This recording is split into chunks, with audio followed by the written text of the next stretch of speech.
So just before we talk about the Industrial Revolution report that we do every year at Big Data London, what we wanted to do is just break it down a little bit and talk about data-driven business transformation to give you an insight into actually how you do some of the things that we're going to be talking about, because we do find that sometimes the report, it deals with some of the big stuff, the really strategic, scary things, and what we wanted to do before we talk about some of that stuff is break it down into actually how can you make this kind of difference for your organisation. Does that make sense? Yeah, more nodding heads, great.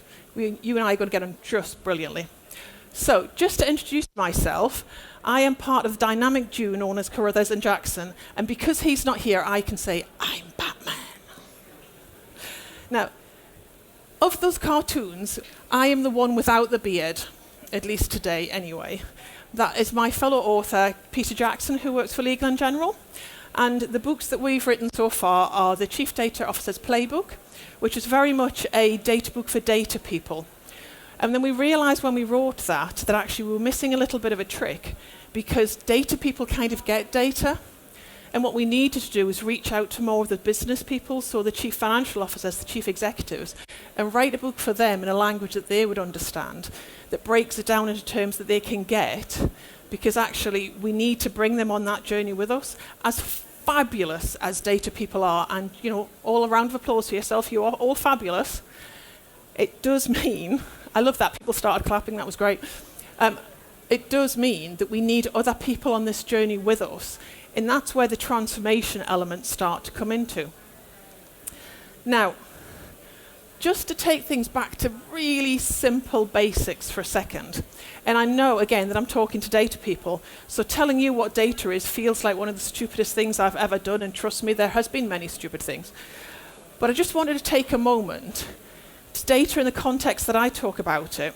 If I stand here and yell things like red, aardvark, 47, they're kind of meaningless in that context, but they're all individual little pieces of data in their own right.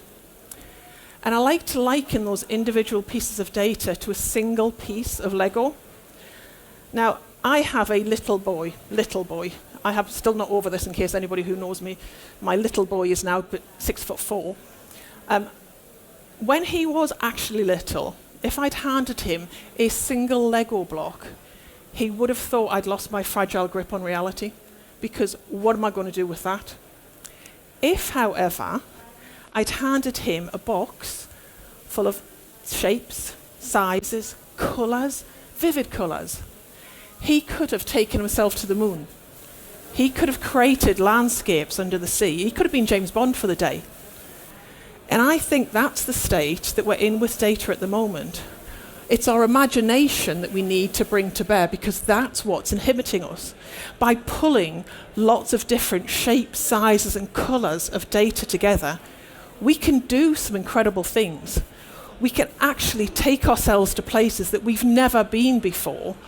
And that's what I'm hoping that you get from Big Data London this year, is that bit of inspiration as to what you take back and bring the imagination and the problem-solving aspects back to what we do with data. But how do you start? This is the Carruthers and Jackson model. Other models do apply. And what we do is we use this to help understand the maturity of organisations. Whatever you do when you do start this journey, it's important to know where you start from. Simply because, if you can imagine, you've got the world's best pirate map. There's a treasure map there for you. And over here, likening to the pot of gold, there is this big, fantastic value from data that you can get for your organisation. This wonderful place to get to. Unless you have some idea about which palm tree you're starting from before you start using that treasure map to get there, you will struggle to get to the end. So the very first thing, it sounds like such a basic thing, but know where you're starting from. And I mean know where you're starting from in terms of organisational point of view. This very much looks at your organisation holistically, because what we wanted to do was break down the data problem. Because data can seem scary to people. Arnold Schwarzenegger's coming from the future, going to kill us all. Not next week anyway. And what we wanted to do was break it down. So you might not solve the data problem overnight, but you can fix a policy. And you might not fix data, but you can skill people up to do a particular thing with it.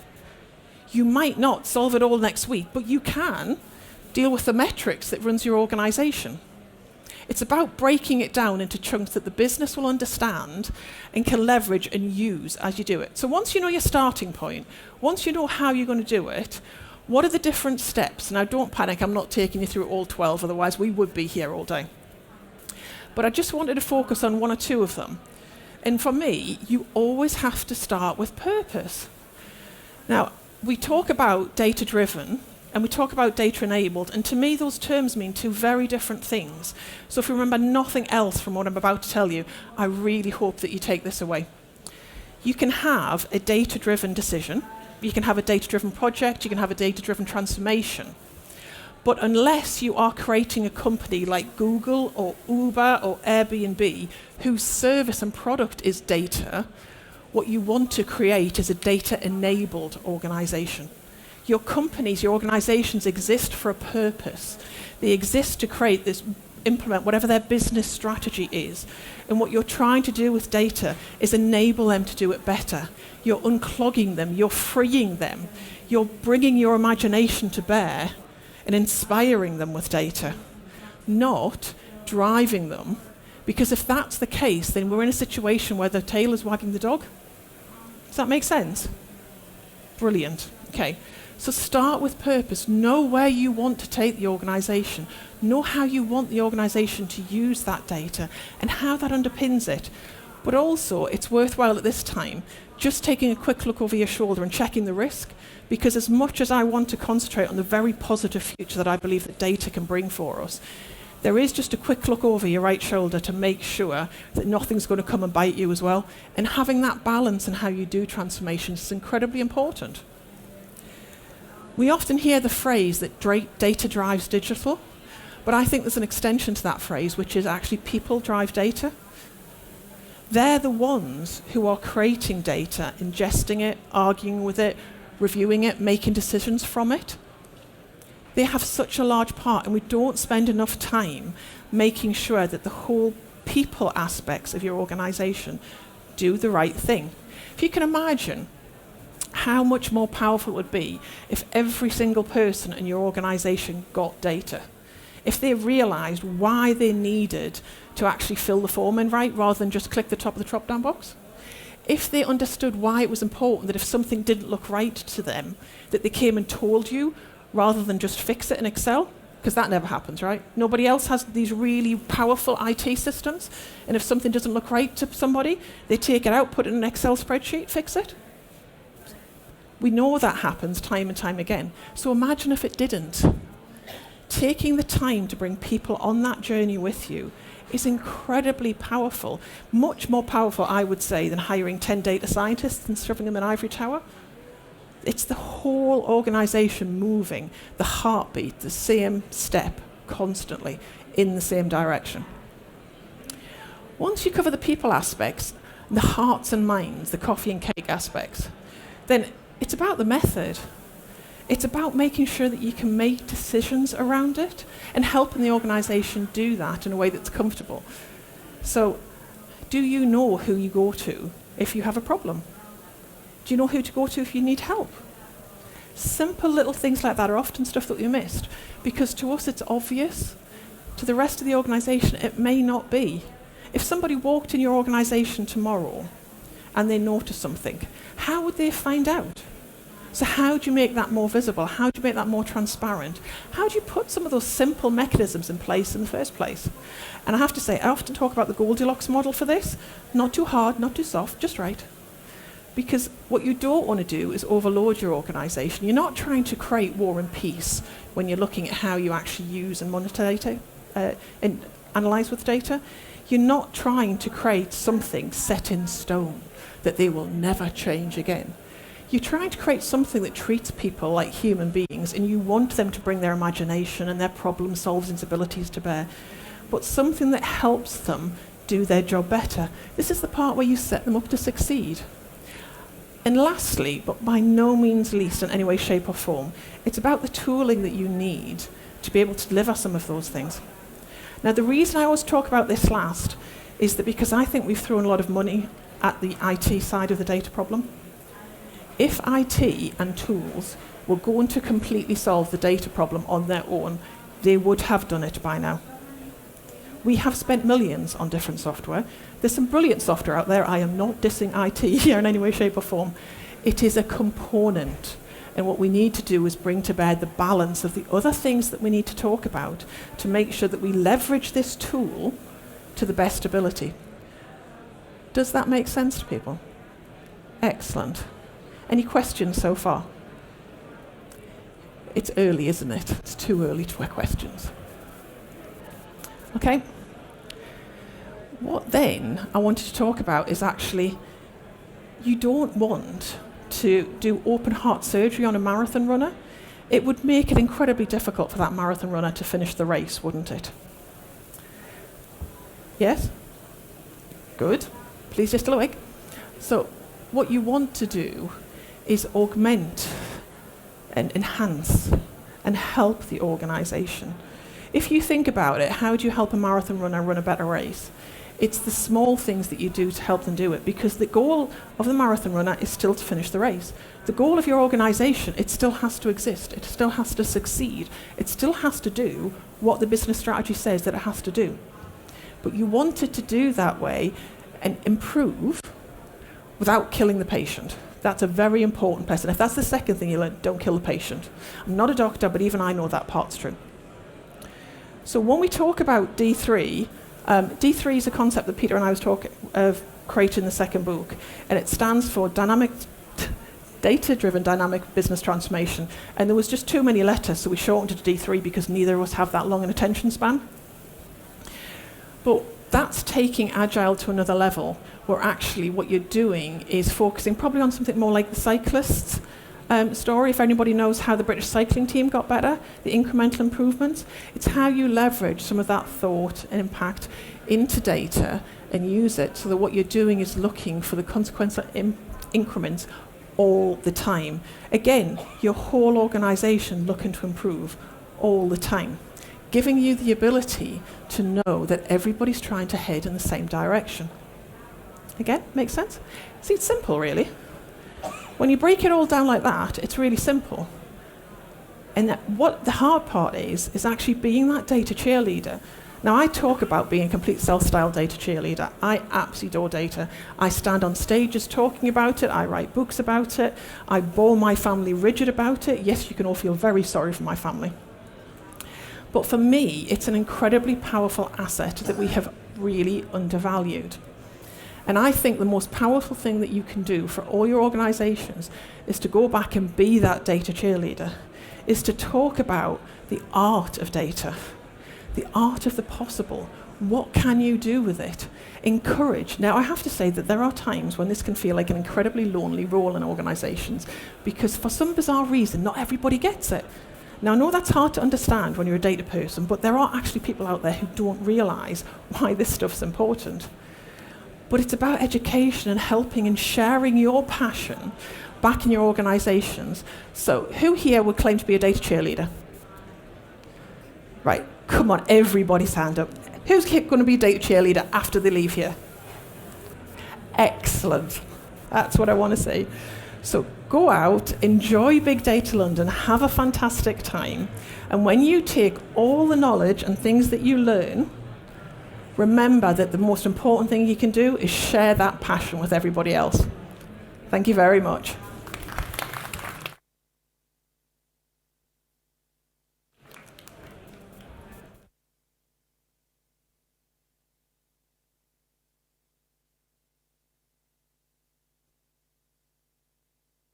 Let me grab a couple of things here.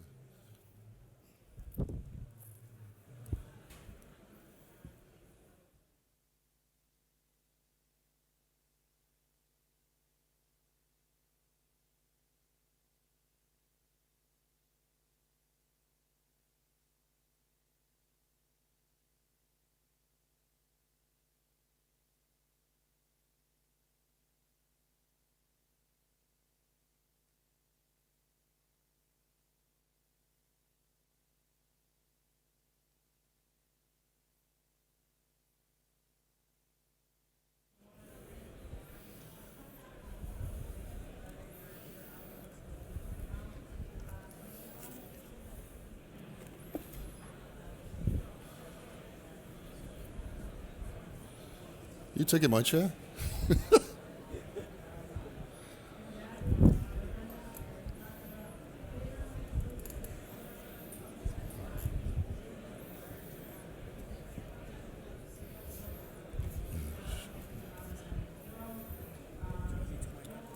You made it. Hey, good. Yes. Just give us a second.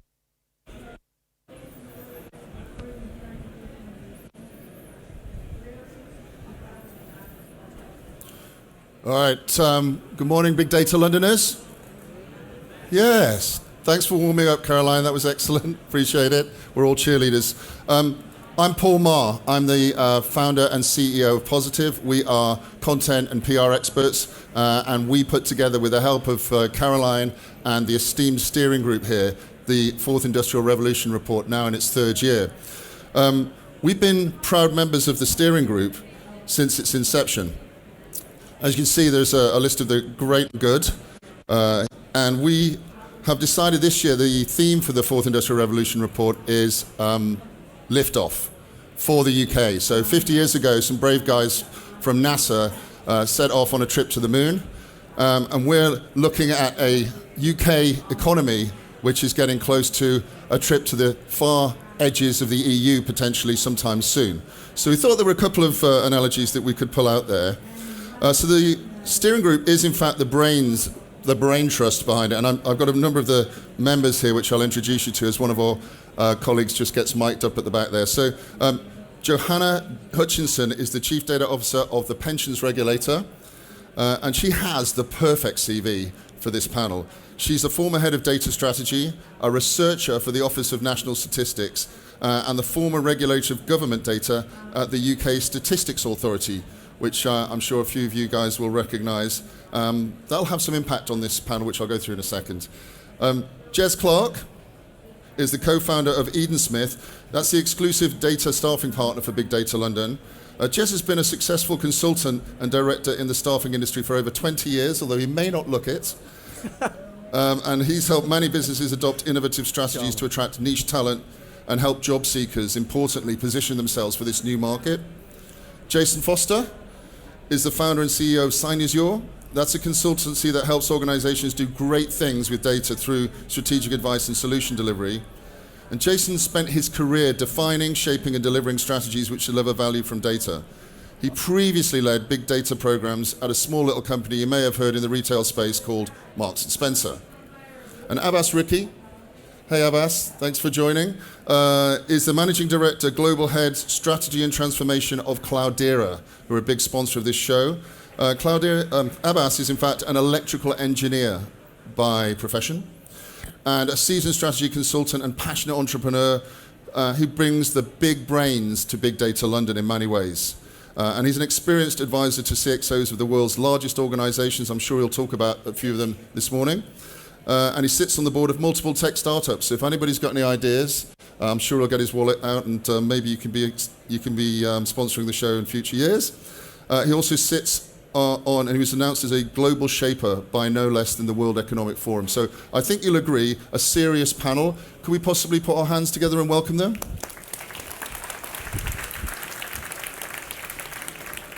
All right, and there's all lovely pictures. So let's get going. We've got a lot to go through. For those of you who just arrived, underneath your derrieres, you're going to probably find something called the Fourth Industrial Revolution report. If not, there are spare copies knocking about. Certainly, we can furnish you with those. Those are draft copies.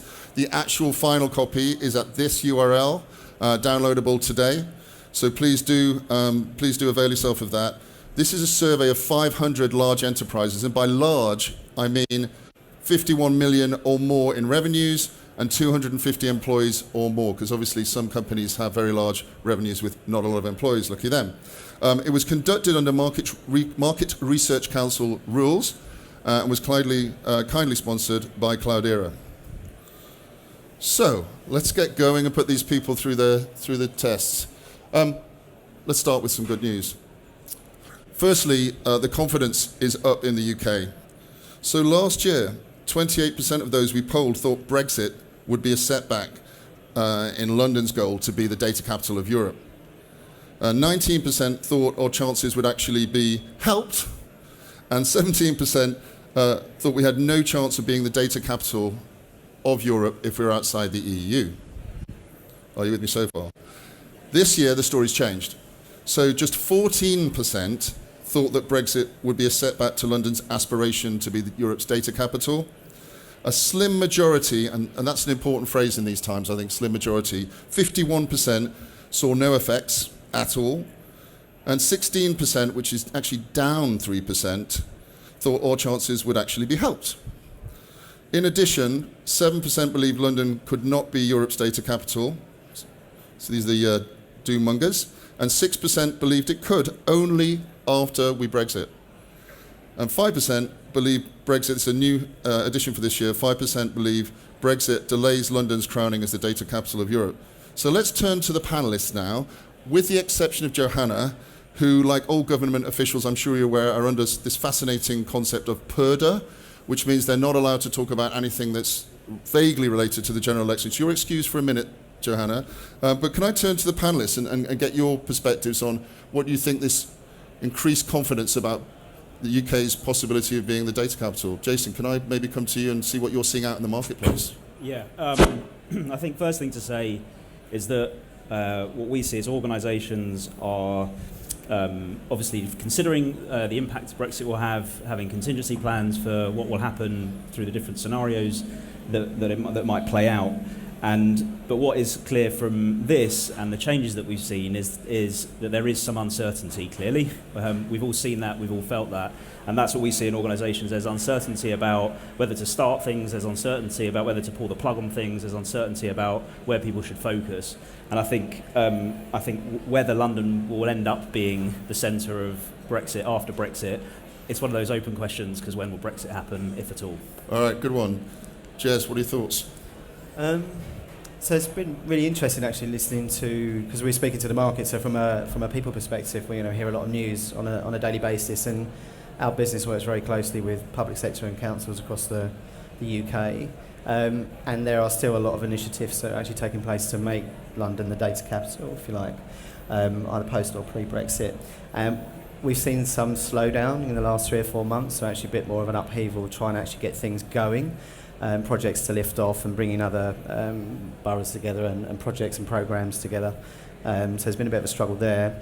However, I think today's a good example. There's a London Office of Technology Innovation getting going. It's actually launching here at Big Data London later on tonight. We're working very closely with Lottie and City Tools, and all of this stuff is an initiative that's actually powering the fact that London wants to be the data capital. And I haven't actually seen a proper slowdown in that personally in the last few months. I see it quite interesting. There's still momentum and a lot of motivation to get it done.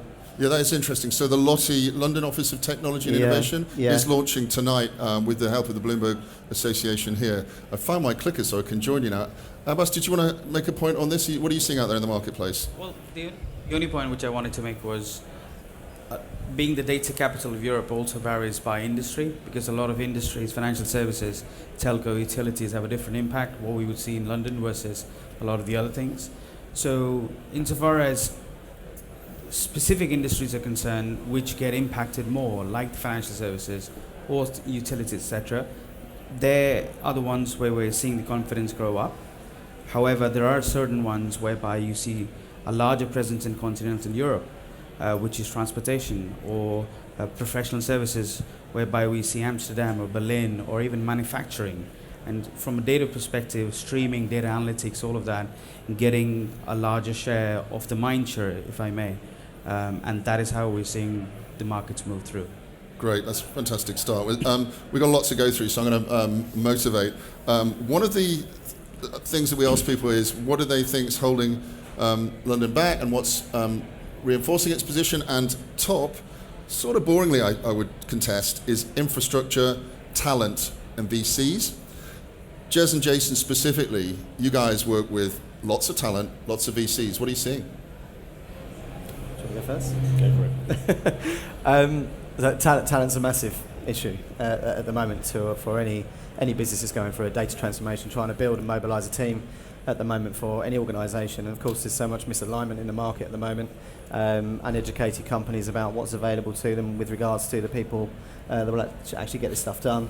Is that good for job seekers? Is it happy Well, days? it's more of an education. So let me be really clear, actually. The skills are in organisations. The skills are external organisations as well. It's about understanding what those job functions are, role profiles, the skills required, competencies, attributes, and that sort of thing. So it's more about an education, and also there's a big, there's the fear factor going on quite a lot at the moment, and I think it's more about collaboration and working together to understand the sorts of people you need and how you're going to go about putting those teams together via way of different components other than recruiting from the external market. Jason, you provide some of those skills. Yes. Yeah, we do. I mean, to the point, I think any transformation needs some foundational inputs and some baseline sort of capabilities put in place. So yes, infrastructure, yes, people, yes, culture, and you've got to have a plan for that. You've got to put that in place. Otherwise, there's no chance of winning.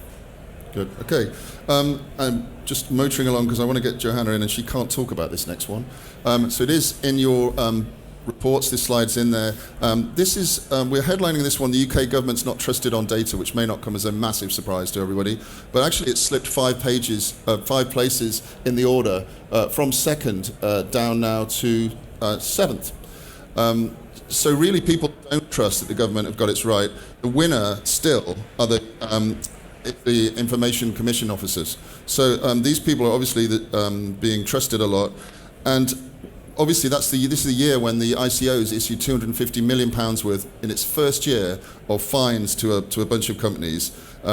Just as a reminder to everybody, tomorrow the Cambridge Analytica whistleblower Chris Wiley will be appearing. So if you are able to join us tomorrow, he's going to be on at 15:50, so 10 to 4 at the Keynote Theatre.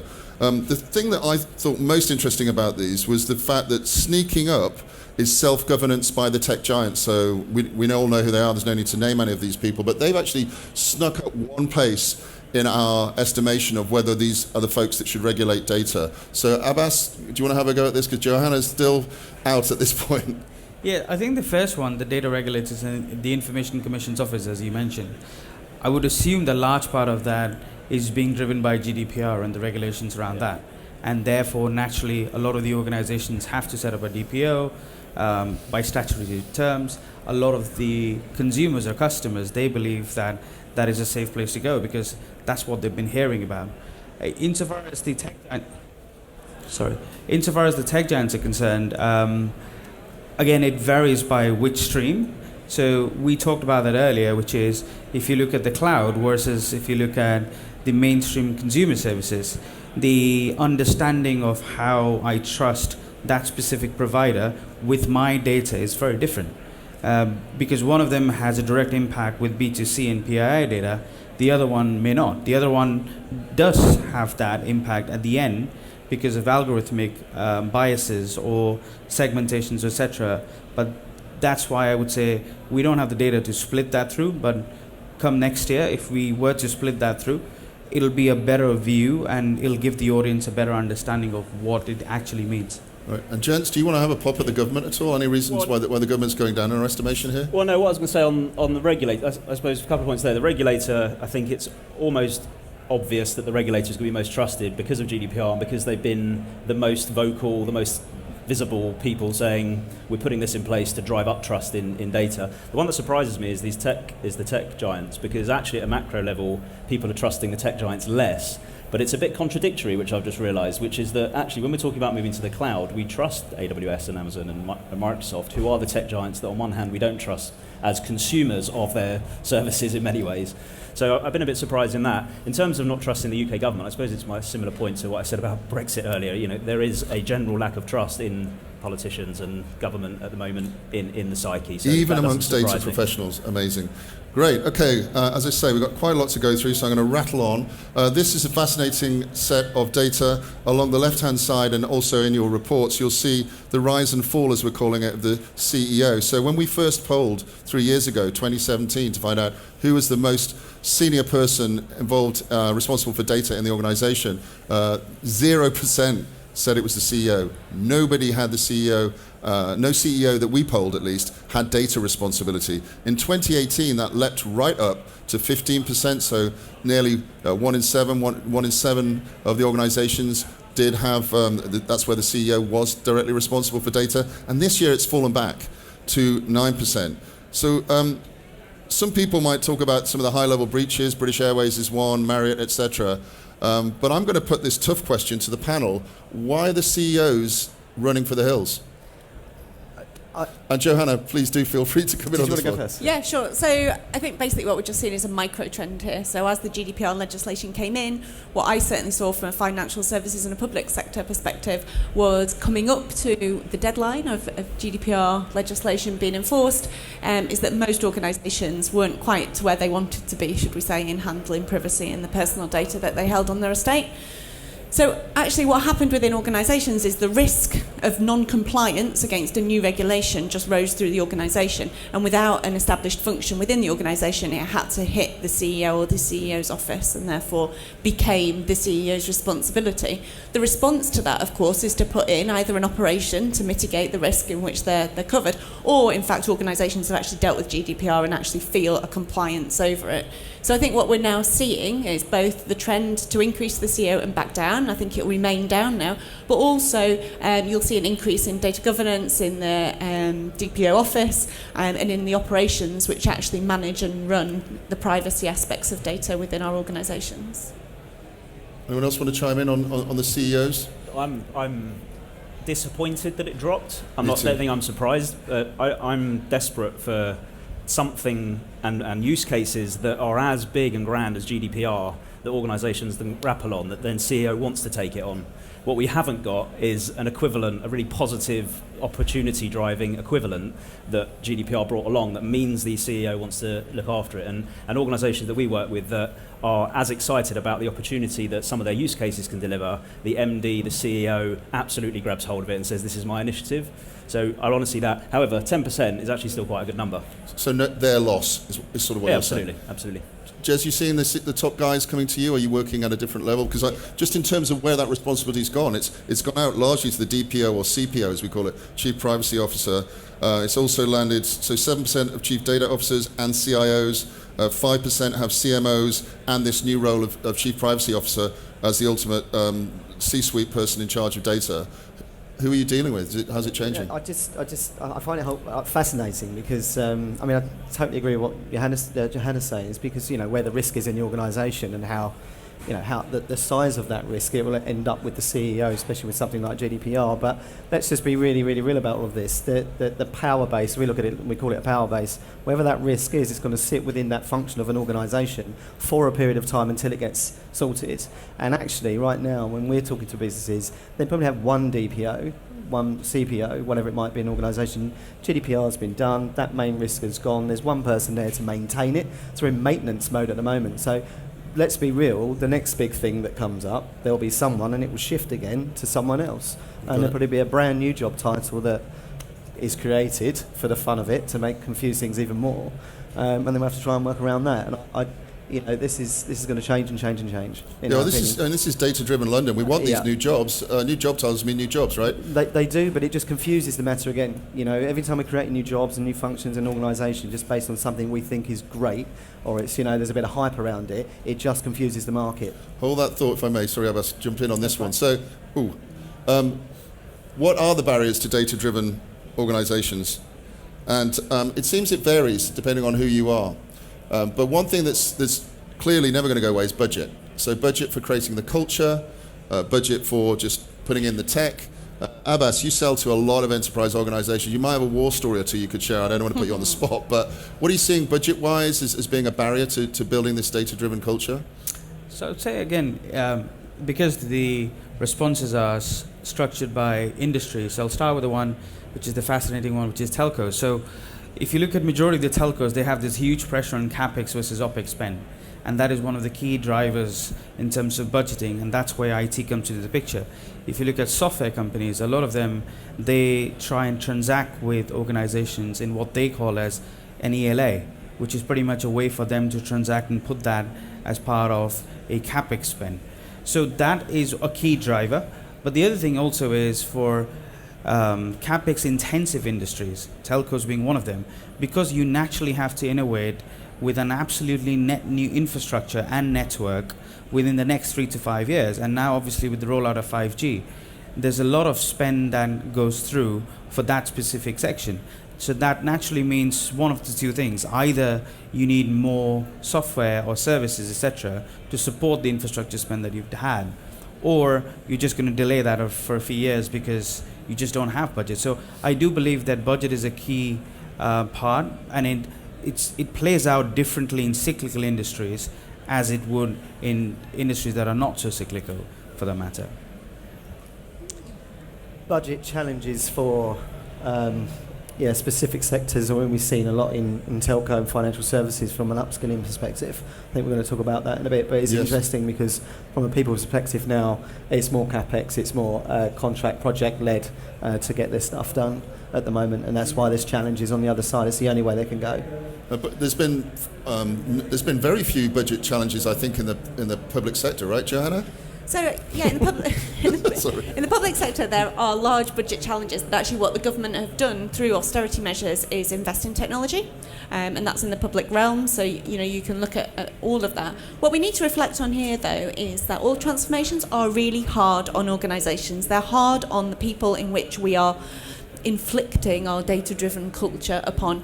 And if you reflect on the teams in which you're expected to change to work in the way that you want, even when you feel that the impact that you'll give will have massive value to the organisation and to the way that they work, they're still trying to do their day job. They have, we have customer support teams. Those customer support teams have to meet certain targets. They have to meet those targets regardless of what transformation is going on underneath, regardless of what new technology they have to take on, what training they have to undergo, what culture that they need to now work in to get the information in the same bloody system half the time, in the same way, because we need it in a different format. So the challenge is hard. So some of it's budget, yeah. And where do you put budget? So certainly put it in training. Then you have to put it in upskilling. Then you have to put it in culture and ongoing, conformity of that organisation. But it's much more about people than it is about budget. It's interesting because Caroline was just talking about data cheerleaders, and the third biggest barrier here is enthusiasm from current employees. Now, you guys get injected into those situations with a magic data solution. Have you got any war stories from the field about either resistance or support or data cheerleading that you can share with us? Well, I just, so there's a couple of things actually. I know we like a good headline, and this talks about the barriers of people. I like to see that it is people that's going to make this happen. Caroline said the same thing, right? And so I don't like it being seen as that humans and people are the barriers here. I like this saying that what's going to drive the change is people and that cultural aspect. I also think people struggle with budget, and we have this with clients. Where they struggle with budget is where the outcome and the value and the upside has not been articulated well enough or isn't clear enough. Then you have budget challenges. As soon as you're able to articulate and show and prove that what this data thing's all about is about driving some benefit to the organisation, and you can articulate and show that, budget challenges go away. So I completely get that, Jason, just to come in, because I know they like a bit of conflict on these panels. But actually, it's not just about walking it over the line, because once you've walked it over the line and you've got your money and you can start investing, that's fine. Yeah. It's about actually delivering the benefit and the value. Totally. And what we really seem to struggle with is being able to articulate that accurately at the beginning, that people actually can get on board and understand, to be the cheerleaders, to actually get the delivery that people perceive. Yes. So at the end. Yeah. My point is about getting budget up front. Budget up front, if you can articulate size of the prize, is where I see it being easier if you can articulate the size of the prize. It doesn't make the budget challenge or the implementation any easier necessarily, and there's a lot of work you've got to do. No, and your culture isn't changed by getting the budget. Absolutely. Yeah. Damn it, we're agreeing. It's not what we want. All right, let's talk specifically for the more technically minded on some of the buzzwords and tools. And you can see that our big shock here when we looked at this, obviously this is data-driven London. A lot of people think data-driven and AI and ML and alphabet soup of acronyms is what this show's about. Actually, strangely enough, we noticed that those who are planning to implement things, the word AI and machine learning, those phrases died off a little bit. And to our great surprise, the big winner this year was business intelligence. And I know that we were just having a good conversation about this. Can you tell us what you're seeing with this? We thought it was dead. It's back from the grave. What's going on? Well, BI has been around for a very, very long time, and there's plenty of people in the market. So I would say it's very easy to gravitate, because we're working with customers doing big BI programs at the moment. Very easy to gravitate to that area, if you like, because there are skills available, so you can get program done. But ultimately, what's actually happening in the market is the skill base that they're looking for in the people to deliver the programs hits more on the data viz side. and there's still a scarcity in that area. So it's quite interesting why BI has all of a sudden become, such a big thing at the moment, or whether programs are really cooking off at a size, as opposed to they've always been there. So Abhas, are you busily rewriting all of your marketing literature to have business intelligence back in it now, or what are you guys seeing about this phrase that's back from the grave? Well, I think it manifests in what we're seeing in the industry anyways, right? So we saw the whole Salesforce Tableau merger acquisition. We also saw Google jumping in with Looker and anything else. And I think one of the key correlations between the real-time analytics, BI, and the data visualization is the whole storytelling bit. And going back to the point which Johanna and Jason was making earlier about the whole value piece. So it's not only about the fact that you've invested into specific technology and you have outlined your programs of work, but you actually have to tell the story to the C-suite, to the board, to the customers, etc., for them to be able to understand what the outcomes are. And I think that's where the whole storytelling for manifesting the business outcomes, it becomes more important. And one of the key things that we saw on the AI front is AI is, I would assume, is going through the classical hype cycle. But it's only last year when a lot of people have started to segment AI into various categories, and one of them being as basic data engineering. So a lot of the people, a lot of the industries out there, they were doing classical data engineering, they were calling them as AI. But actually now they've started to realize that's not really AI, that is part of my normal day-to-day functions as part of data management, and therefore I need to differentiate that. You know what else is really interesting about this as well is that you mentioned storytelling, and I totally agree with that, because last year, according to the survey and the report, it wasn't even on the agenda as a competency of an individual last year, whereas now apparently 25% of the people that were part of this report have said that storytelling is actually a skill. Yeah. So you can see the change. So from my perspective, I think BI is about increased assurance. So another one of the questions is talking about what's on the minds of CDOs going through, and actually quality and governance are starting to come through time and time again. So yes, we've got innovative new ventures that are coming through, and we're all interested and keen in those. And of course, they've got a lot of work to do to prototype and to set those up and to do the assurances on them. But there's still the remaining question by the organisation of what is happening in my business. Yep. And getting that assurance and that quality of that assurance across the organisation falls back into good governance, GDPR, and that general momentum of keeping a business in the BAU function valid. And to add to that point is one of the points that I believe we'll see hopefully next year is that I assume there's a direct correlation with cloud. Because I said this last year as well, which is before cloud, IT were the provider. But now, because of cloud, lines of businesses have a lot more control. And IT becomes a provider of providers, and their value add is primarily governance. So naturally, if I'm a lines of business, I would gravitate towards the whole storytelling bit, the business analytics bit, rather than some of the more core engineering functions. So I would assume that as cloud manifests in production mode, over the years, we'll probably see more of these to come through. So you're really giving some career advice. Storytelling, that's the way to position your CV. Jason, what are you seeing? Final thought maybe on this is that the correlation between AI dropping back a bit and BI coming up a bit. So partly this is the industry being its own worst enemy and using phrases and terms and buzzwords that are unhelpful. And I think part of it is that in terms of the hype cycle, AI people wanted to go into that, which is why we saw the results last year, and the recognition that there's a whole bunch of work you need to do in terms of getting ready to do AI, part of which is just good old-fashioned insight, understanding where are we, lead and lag indicators. I don't think BI ever went away. I don't think it ever went away. I think we stopped talking about it as much, but we were always doing BI, and I think it's certainly one of the most important assets of being really good at data. Slightly depressing, because I would like Brexit to go away at some point. Is AI going to take your job then? Well, according to all data, it might if you're a banker, but otherwise less to worry about. So we're asking what the biggest challenges around AI were, and financial sector, again it's in your report, the financial sector picked out the fact they might replace their jobs. Other people were more interested in things about inaccurate AI models. We've seen this week about a bias in some of the modeling on the Apple Card. Guys, what do you think the biggest barriers to AI? I mean, Abhas, can I start with you? You're probably the most in the front line on the technical side of this? Yeah, so I'd say I'll start with the financial services bit.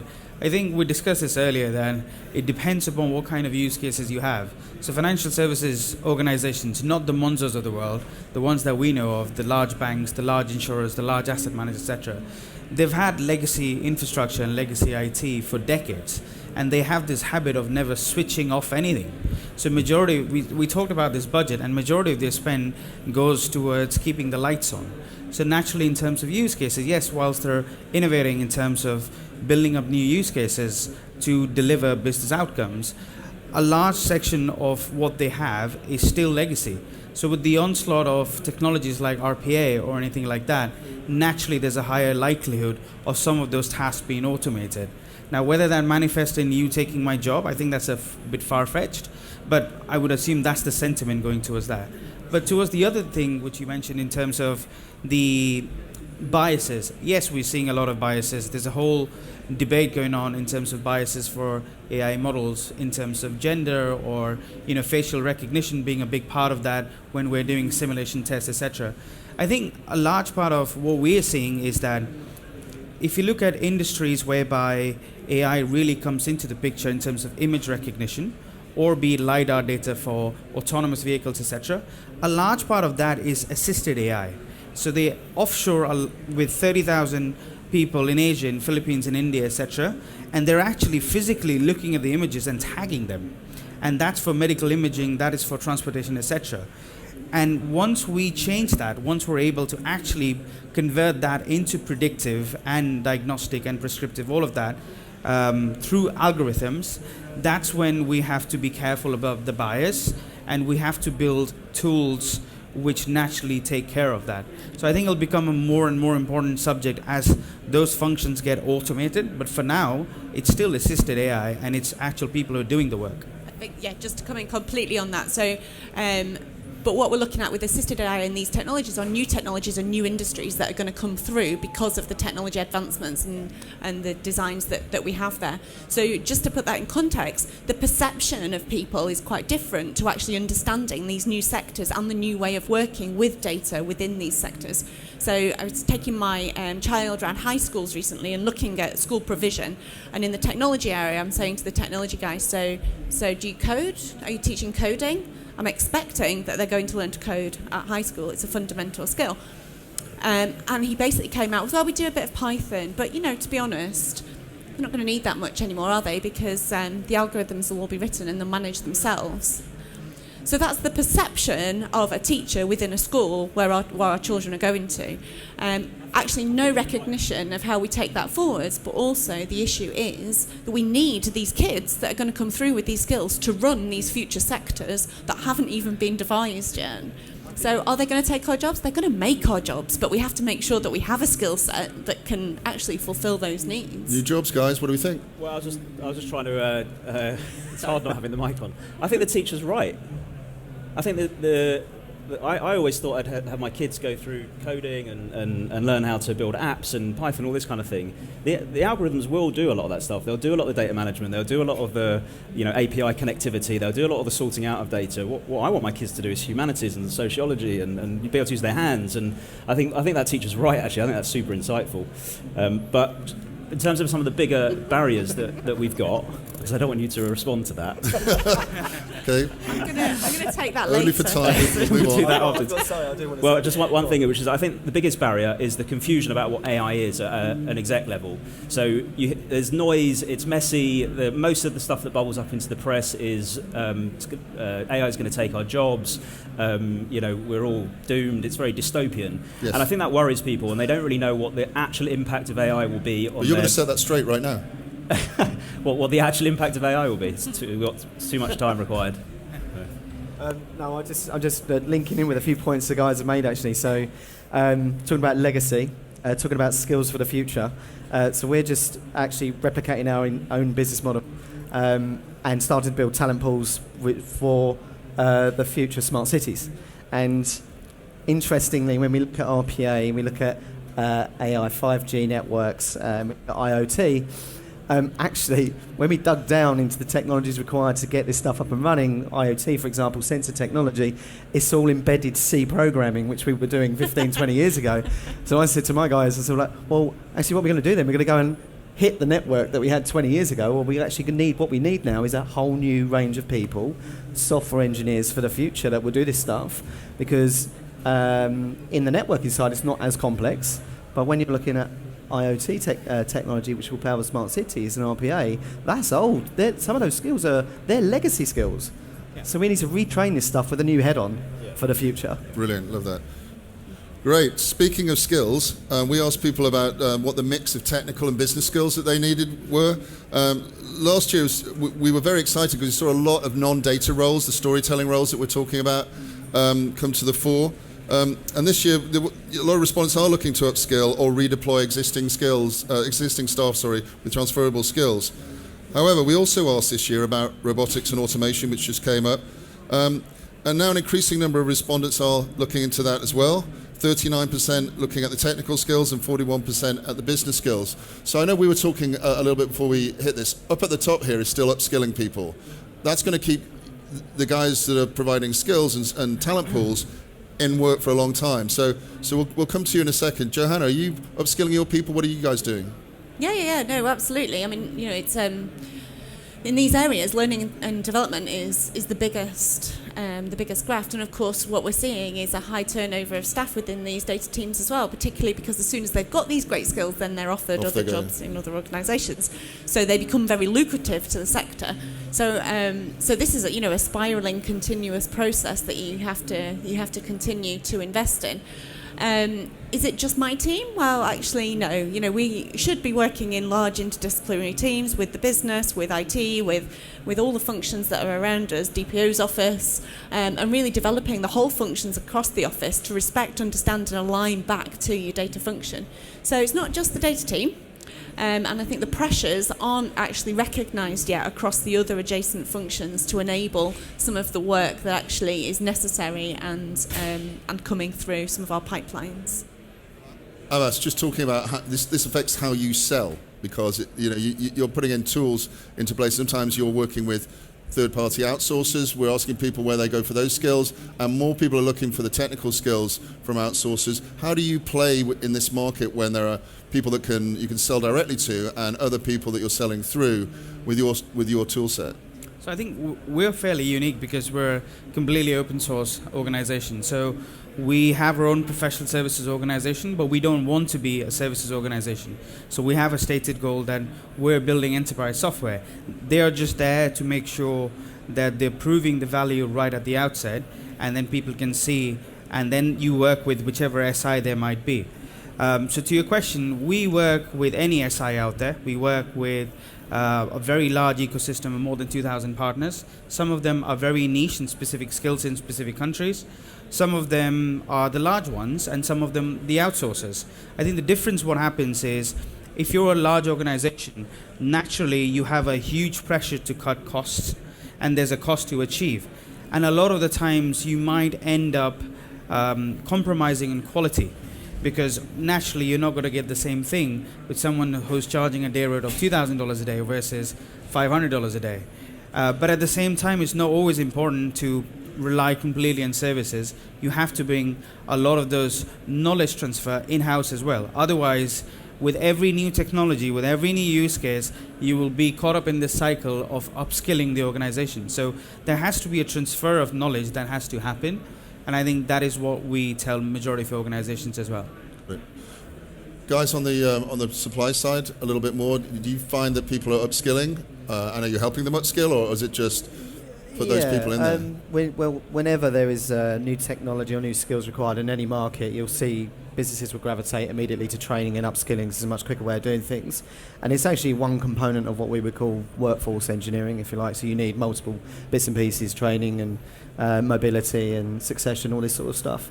But what was quite clear in the report as well, 75% of businesses were saying that it was their biggest challenge in getting the budget to do the upskilling. So whilst they want to go ahead and do that, They can't. They're actually restrained to actually get that going, and therefore they go somewhere else to go CapEx and start spending on contractors, which is a challenge for any organisation in itself as well. And they go out to the external market for permanent recruitment. So the whole thing has a knock-on effect to how businesses can move forward quite easily. It's also, it's kind of convoluted, isn't it? So, with the best will in the world, you can bring a contractor in to do a discrete piece of work and then they go again. The right way that, we try to work with contractors is to bring contractors in to upskill your staff by being there and leave your team in a better position. So what is upskilling? What is learning and development? We do lots of different avenues here. It's not all formal learning in classrooms. Actually, being around different people, having a different opinion, being at Big Data London and hearing different opinions and different talks going on is all part of upskilling. Does it have to all cost? Or can it come out of a CapEx budget? I'd argue that actually if you have an engaged bunch of people working in transformation and engaging with the sector, you're upskilling. But I also think that it depends upon what structure you have. So a lot of the organizations 5 years back, they went heavily into this concept of center of excellence. And that center of excellence had multiple structures. Some of them had federated, some of them had hybrid structures, which meant that if I'm an organization whereby I want IT to sit next to lines of business hand in hand, there's an upskilling in terms of the business domain expertise as well, so that I can have a better solution, which is very different from an upskilling of the core fundamental technical skill.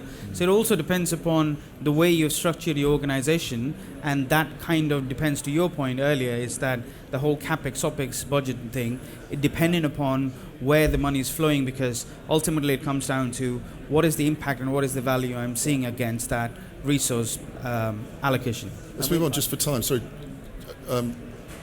Got to get through this because we also got a second slide on skills, and this is the bit about data visualizations. Sort of interesting slide to read, but the larger the planet, the larger the need, and so down on the bottom, where all the big planets are in terms of data visualization, which came out very strongly, and specifically polled highly in manufacturing, pharmaceutical, public sector, retail and distribution, utilities, and insurance.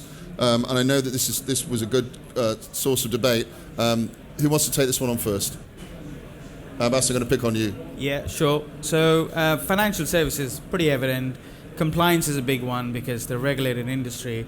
But I think the interesting thing for me is the data visualization for financial services and pharmaceuticals, because both of them have had processes whereby they've been collecting data for decades. It's not a new way of collecting that, but it's what they're doing with it. It's actually, are they able to convey the story, as I said earlier, to their higher ups? But I genuinely believe that, and I don't think we have a slide about cloud adoption. I would assume that if there is cloud adoption by industry, there would be a correlation to that bit, because I again would like to emphasize that is a large reason of why we're seeing the change and shift in behavior, because lines of businesses look at data, but they also look at insights, versus if you look at IT, they look at data and the quality of the data, and is it accurate, is it governed, etc. Both of them are important, but it's just the shift of power in terms of who's actually taking the actions with the data and the insights, which matters. Got it. The fact that visualization is one of the biggest barriers really depresses me. Really? And a good friend of mine over in New York who runs an organisation called Peloton, a guy called Graham Hogg, talks about the dashboard and the visualization isn't the goal. The goal is change. The goal is outcome. The goal is doing something different in your business, not a dashboard. And if visualization is the biggest barrier to being successful here, then whoever we talk to is trying to do the wrong thing in the wrong way. So, yeah, it's interesting. My interpretation of this is basically, across sectors, the biggest risk to any data-driven initiative that we have is change management, and we're seeing that reflected quite strongly. So over a third in all sectors are saying that it's change management, which goes back to the point that it's people, it's hard, it's on top of the day job, and it's constant change at the moment. Yeah. We're expecting that in the sector. Wow. Yeah. Some harmony breaking out. Then we were looking at analytical. There's a classic, in fact, I'm going to credit Abhas for this. There's a classical way of looking at AI and analytics, between descriptive to diagnostic to predictive to prescriptive. I'm not going to ask you to go through the rigorous explanations, but there's some big difference in maturity. What do you see in terms of where people are at on this? Yeah, I believe it's pretty much in line with what we're seeing in terms of data maturity in general. So if you look at utilities, for example, a majority of what they're doing is still in predictive, and they haven't gotten to the prescriptive stage yet, because a lot of the use cases like smart metering or smart grid, etc., they are still in the install phase. So I am not onto the point whereby I can actually tell customers, hey, you should be doing X as an outcome of the prediction. But if you look at some of the other industries, such as manufacturing, there's an equal split in predictive and prescriptive because of the fact the whole industry is moving towards mobility and autonomous, and they've already started to test a lot of those use cases out there, which has a large percentage spending or percentage of time spent on that. But the most interesting for me was the retail one. Retail's been there for decades, and they're probably the first ones to play in the data and analytics space, and there's almost an equal split, which to me tells that they haven't actually taken the advantage of an early start. So yes, they're onto predictive yet, but I would have hoped that a lot of them are onto prescriptive yet, because they have advanced apps, they have correlation with a lot of the consumer behavior, etc., which a lot of the other industries don't. So that was the most surprising for me. With the exception of Amazon, obviously. Yeah. I was about to say that. I didn't want to bring that up. Like, Okay, no I was thinking more of the Tesco's of the world than anyone else, yeah. Guys, where do you think people are on their journey? Where are you getting asked for the skills? Analytics, predictive, prescriptive, diagnostic? I don't think people necessarily think about skills and implementation and change in that way. Yeah. But I think that this aligns with the BI, business intelligence comment we made earlier. It's actually about 50% of every industry is at the sort of diagnostic and descriptive stage, and I think that's all right. You're right. This is people trying to work out where are we going, what happened, why did it happen, and humans are trying to make those decisions, which is why we see a sort of squeeze on the predictive side. So I'm not sort of surprised by this. Doesn't surprise you. Okay. But the retail point is a really interesting one. You know, they were definitely the leaders in doing data. dunnhumby, Tesco's, that led the way, loyalty programs, and we've never quite moved on. I actually think that's probably consumer led. Do we want Amazon, sorry to use them as the example, to just send us a white shirt because they think we might want one? No, I absolutely don't want them to do that yet. All right, great. A few slides to get through. So very quickly, a couple on cloud. Abhas, you liked this one. What we're looking at here is migrating analytical roles versus operational roles. This may have flipped around a little bit since we last looked at it, but over a third of businesses are migrating to the cloud, their analytical workloads. However, operational migrating to the cloud is expected to increase over the next few years, or is it? Discuss. Yeah, I just a big caveat on my forward. I had expected to change some of the lines. I am not saying that the cloud adoption is veering towards private. I think it's actually veering towards hybrid. And by hybrid, I mean multi-vendor, but also multi-cloud environments. So what we're seeing in the industry is that a lot of the analytical workloads are moving on to public cloud, because that's all about agility, and you want the cloud economics play a very smaller part to it. But if you look at the operational workloads, majority of them, they reside between on-premise and IaaS because of the fact that that's business continuity. So you can't just lift and shift and not worry about the cost or the risk, etc., because I am running mission critical applications such as cybersecurity, which need to run 24/7, 365, and therefore we treat operational workloads very differently, and the timeline's much different versus a net new workload which I would run in an organization such as Netflix, who were born in the cloud, and primarily majority of their workloads are analytical by nature. Right, great. And I'm just going to flick through because I want to get to the final slide. So here's another slice of the data that we took around ephemeral workloads, by which we mean, of course, less than a day's duration. Abhas, did you quickly want to take us through what your thoughts on this one, and then we'll close off and maybe get a question on one or two. I mentioned this on my talk last year as well, which is most organizations do not have a cloud strategy by use cases. When they look at their cloud spend or the cloud TCO, they allocate that by business units.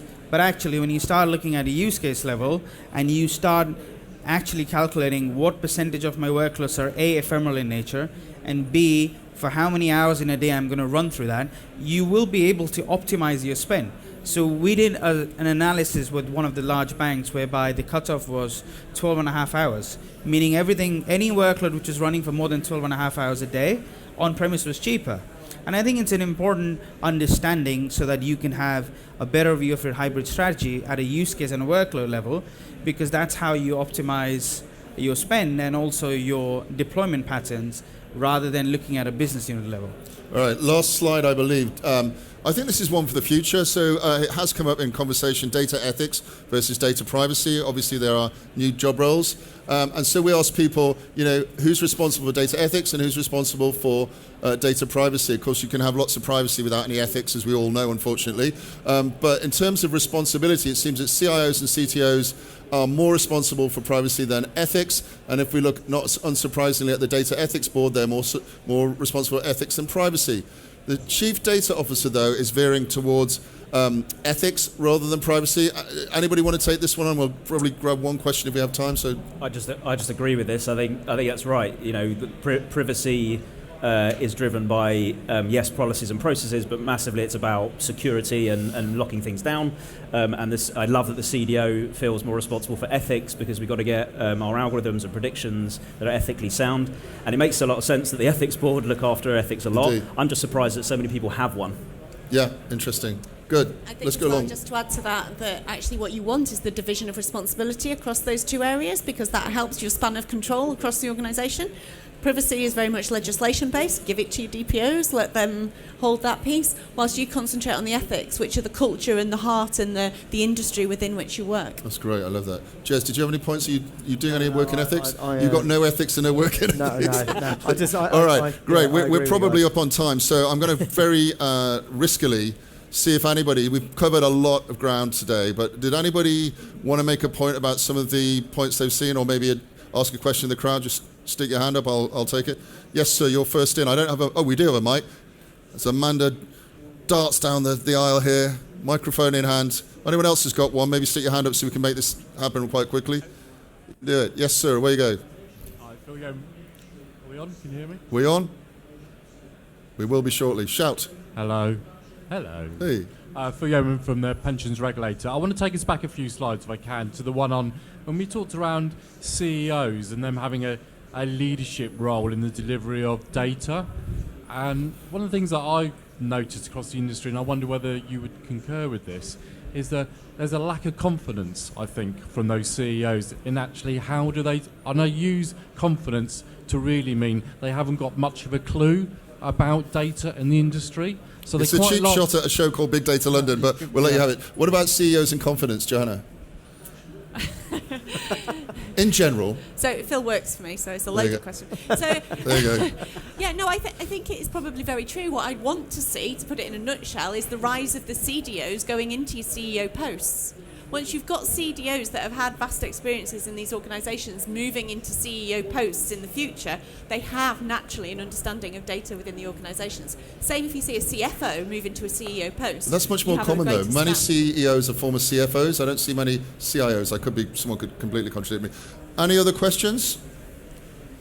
In which case, can I ask you to put your hands together and thank the panel? Thank you very much.